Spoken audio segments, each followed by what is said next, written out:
side as well, because we can also invite our friends and family from the mainland. And it is a bit of an adventure. It's beautiful. Just what we want. Wonderful. This would be a dream come true to get married on St Agnes. If the sun's shining, there can't be many more perfect locations on the British Isles for a wedding. But this is the remotest of the Isles, and given the vagaries of the weather, just getting the guests safely on and off could be a logistical nightmare.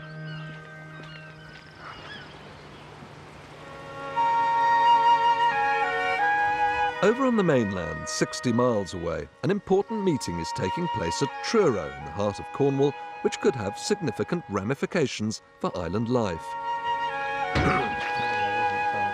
Twice a year, senior Methodists from every corner of the county gather here for key decisions and to discuss big upcoming events. Amongst them today is the Reverend David from Scilly, and his boss, the head of the church here, Dr. Chris Blake. Before discussion of the future of the island's ministry gets underway, Dr. Blake takes David to one side. And I think we know that personally I'm very happy with the work you're doing there. And, but of course you understand our processes, it's down to the local circuit, guided by the circuit stewards in their conversations with members of the congregations to see how they feel. And you'll know that we can't prejudge that, that process and the outcome of it. And sometimes God has a surprise up his sleeve, and we don't know how things are going to work. Surprises. That's right. It's quite a formal procedure, this, isn't it, the re-invitation of a minister? It's quite a serious business. Well, I think it is very serious because obviously for the minister concerned, it affects his or her future, where they're going to be living, where they're going to be working. And there's inevitably some anxiety on behalf of the minister at these times.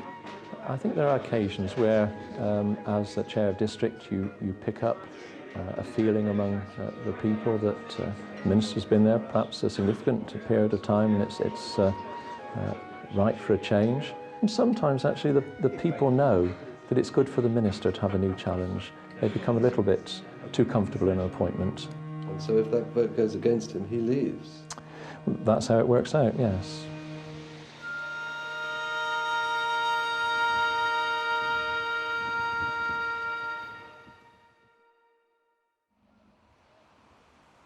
Back on the islands at Old Town Bay, Auntie Chris has done what she can for the feat Heike hopes could soon be earning her hard cash. Now feel that. Can you feel your... You see Oh yeah, oh, see how wonderful. much better that is. All right. Chris, you see lots of people's feet. What do you think of Heike's? feet? They're very nice feet. Can you see how the toes are beautifully straight? And it's slender. And we've got slender ankles. And a nice colour, because you've obviously picked up some tan. A little bit, yeah. Yes. So they're the most beautiful feet you've ever seen? Oh, that's hard to say, because I see so many feet. They probably are the most beautiful feet I've ever seen. So far, that's, yes. You've seen hundreds? I've seen probably thousands. Thousands. I think, yes. Well, thank you very much. That's a pleasure. That's rather a nice thing, isn't it? Yeah. Beautiful feet. Yeah. Yes. Now, can you get everything in order after I Leo's have. upsetting? Yes, everything is back in its case. That was something. It was something. It was something. It was a new experience for me. I shall go and write that in my journal of a travelling chiropodist.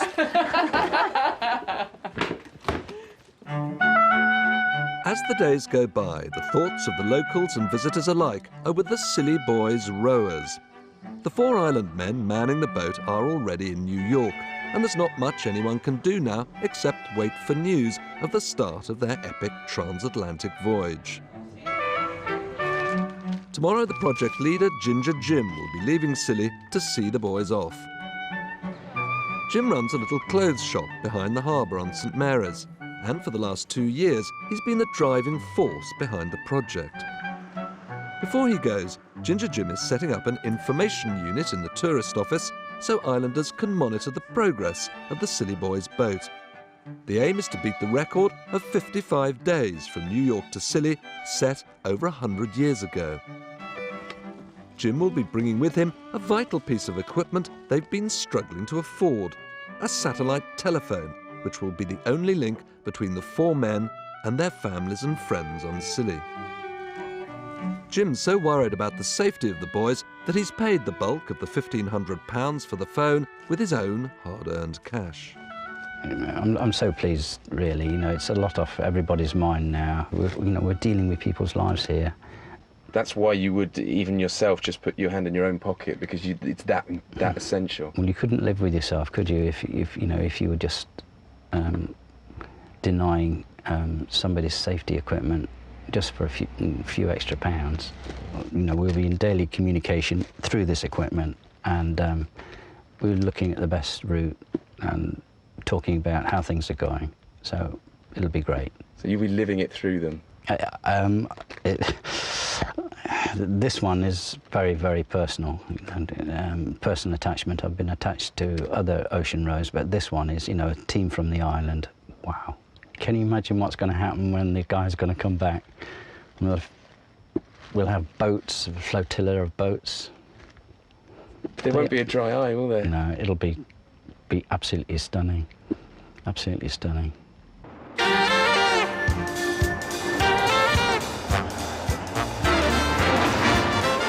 It's a blisteringly hot late May afternoon in downtown Manhattan. And whilst the city's consumed with successfully completing the day's business, across the waters of Upper New York Bay, in one of the yacht marinas that line the New Jersey shore, a large container is arriving from the docks. At last, the Silly Boys rowing boat is here, and they waste no time in unloading it and beginning getting things shipshape. The boys have been kicking their heels, waiting to get started. The senior member of the team, Chris, says nothing seems to be going according to plan. The boat got here half a week later than expected. We got here Saturday, I think it was, and that was a bank holiday. The boat hadn't arrived, the food hadn't arrived as it should have, so we've been panicking. We couldn't do anything because it was a bank holiday, and it's just now arrived now, day whatever it is today, Thursday. We've got 3 days to do about 10 days' work. It's believed only 6 boats have ever successfully rowed from New York to England. This trip aims to enter the history books as being the first ever to complete the voyage unassisted, which is why they need to take over 2,000 meals with them. The youngest rower, Joby, knows it won't be Michelin-starred cuisine. This side is puddings and breakfast, so got a few mixed. I think there's 3 different breakfasts, 3 different puddings, and quite a few different main meals. We just got to try and get all of this into the boat now, which is going to be the interesting part. The meals have to be carefully packed into every spare centimetre of the little boat, as effectively the food and emergency water supply will be the ship's ballast to prevent it turning over. With their departure imminent, the boys are becoming increasingly aware of the extreme danger that lies ahead. Their courage has impressed even hardened New Yorkers, like US Coast Guard Chief Benjamin Strong. Fly that flag for me somewhere and snap a photo so I can see it online. It can be incredibly dangerous and incredibly tough. We've had reports of waves in excess of 50 feet, of winds in excess of 100 knots. It's just, I haven't experienced it, but from the survivors that I've talked to, it's just scary beyond belief. And the size of a boat like that, in those kind of conditions, that's frightening. It could be very frightening. 3,100 miles to the east on the Isles of Scilly, it's a perfect evening. And people here too can't resist the lure of the water. The light couldn't be better. So Nigel's hurried down from the Airfare Cafe to Old Town Bay to capture the moment with Heike, or more precisely, with Heike's feet. That's nice. Yeah, that's good. That's quite good with the rocks behind, actually. That's nice. If you could just move that.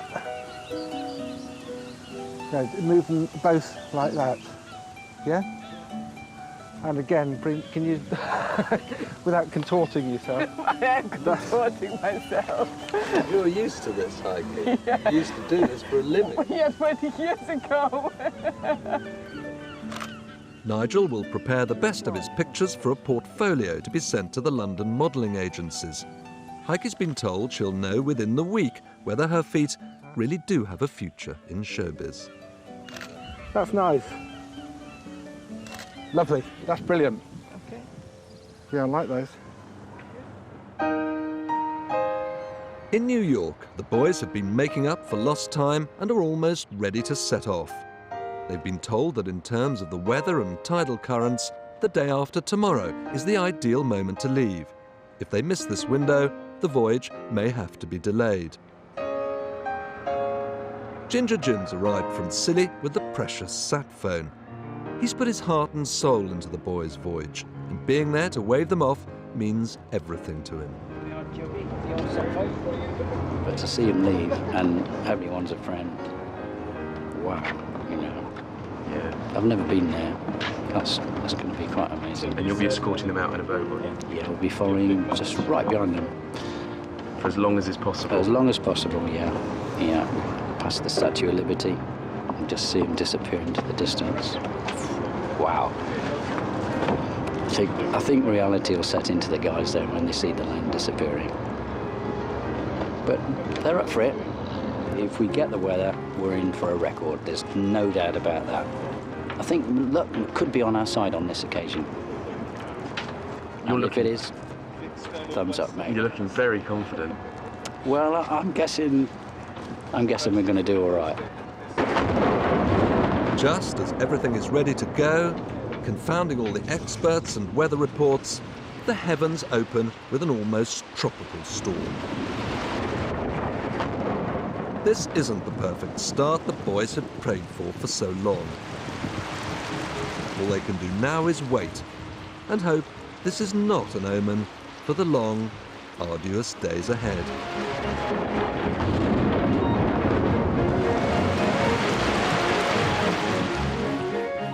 In the next programme, Nigel from the Airfare Cafe meets up with a stranger to the islands, a son he's not seen for 7 years. We were more worried before he arrived, not quite knowing how he would react to us or how we'd react to him, having a small house. Having a 25-year-old suddenly living with you, it was a bit scary. A taste of India arrives on Scilly, but how will the islanders react to Paula's oriental treats from Delhi? I've normally had a supermarket Indian meal and it's totally different to what I expected. And Heike's feet look like getting the thumbs up. But exactly what kind of photographs might they end up starring in? Obviously not for the fungal cream or... Adverts for fungal cream? Well, if you want your feet looking like this, please use our product.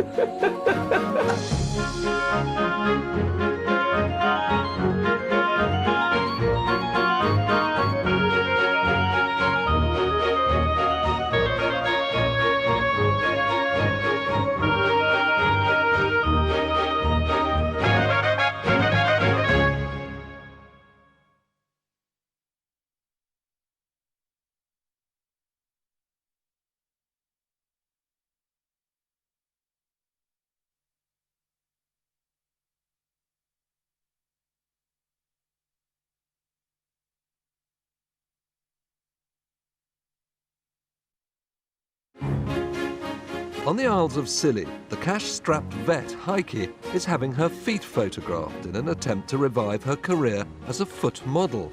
If I now and then can do a few pictures and come back with a 500 quid more, that would be perfect.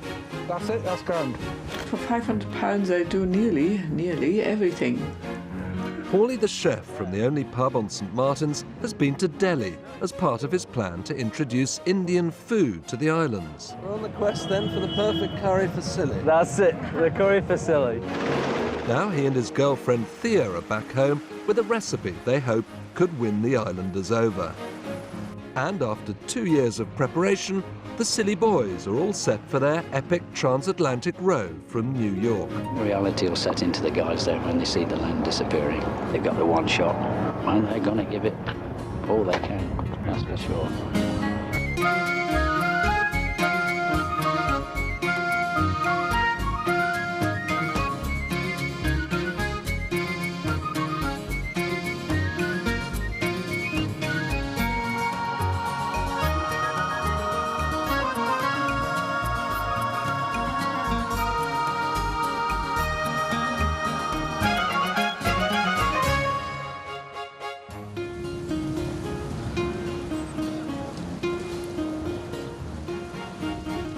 Summer on the Isles of Scilly gets off to an unusually nightmarish start. You be careful, aren't you? Mind the step there. With the financial squeeze already threatening the economic outlook, the weather now decides to put the boot in. Day after day, there's rain, winds and fog. Even the animals are battening down the hatches. Up at the island's tiny airport, flights are continuously being cancelled because of the appalling conditions. Delays can be hours, sometimes days. One islander who's always much busier when the weather's bad and there's heavy fog is part-time photographer Nigel, who runs the Airfare Cafe with his other half, Carol, and whose legendary bacon butties, using his own home-baked bread, are helping to keep morale high. It's very nice being busy, and the day just flies, just like that. Carol keeps on saying I've got a fog button under here that when we're not doing too well, I just press the button and the fog goes in just to get some extra business, but it's not true, honestly. But Nigel knows that bad weather has long-term consequences for the islands. You know, if you've been over here and you've had bad weather, then the likelihood is you're going to think twice about coming here again. I've had a load of people coming up who say, this is our first time here, we're never going to come again.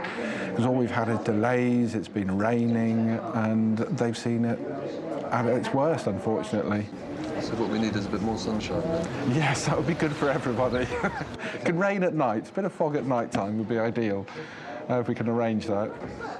With a fragile economy utterly dependent on the tourists, like most of the islanders, Nigel needs more than one job to survive financially. As well as cafe owner and part-time photographer, Nigel can often be spotted in a variety of other guises in the least expected places.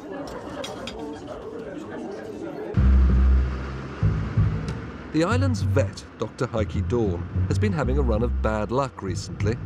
Car accidents are virtually unheard of here, but Heike's car's been involved in a collision with one of the few tractors on the islands, adding to her financial woes. Worse still, it's too big a job for the only garage on Scilly. They will tow it to the quay and it's brought to the mainland to be repaired. Without wheels, Heike can't function as a vet. Oops.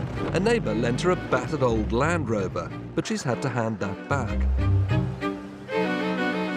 Now comes a ray of hope in an increasingly desperate situation. Heike's friend Griff has agreed to lend her his van. So what about the car that I need to know? Gears there. Yeah, gears there. Same as normal. Okay. Very easy. But you have to use the mirrors to see there's no mirror inside. A butcher's van is probably not the ideal vehicle for a vet, but it could be just the thing to get Heike out of a tight corner.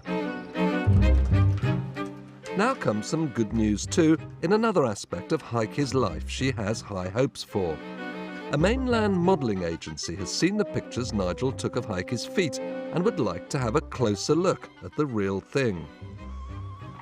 They've written me some instructions. I have to look nice, I have to wear a skirt, and Why do you have to wear a skirt? Apparently I have to show my legs. Not just the feet then? No. Legs too? Have you got nice legs? Yeah, but they're not very, very brown. My feet are brown because they're always out in the sun, but my legs are not really. What else do they say? I have to have had a pedicure to make my feet look nice, but no polish on the toenails, which is another bummer, because my toes, a cow has stood on it. It's all black and blue, you know, and actually it's wonky already, so... How did the cow step on? I don't remember, but these big animals, they always stand on my feet. That happens all the time when you're a vet, you know, crunch. Well, that's not really good timing then, isn't it? No, it could put my whole modelling career in jeopardy. Well, because of a Scilly Islands cow. Yeah, and it could happen again because I'm always treating cows. I will promise to get myself rubber boots with a steel capping. In the meantime, Heike will have to make do with her ordinary shoes. But at least she's now mobile again. Where are you off to, Heike? I have to go to a carving quickly. A carving of a Cow. local cow. Yeah. Cow. Yeah.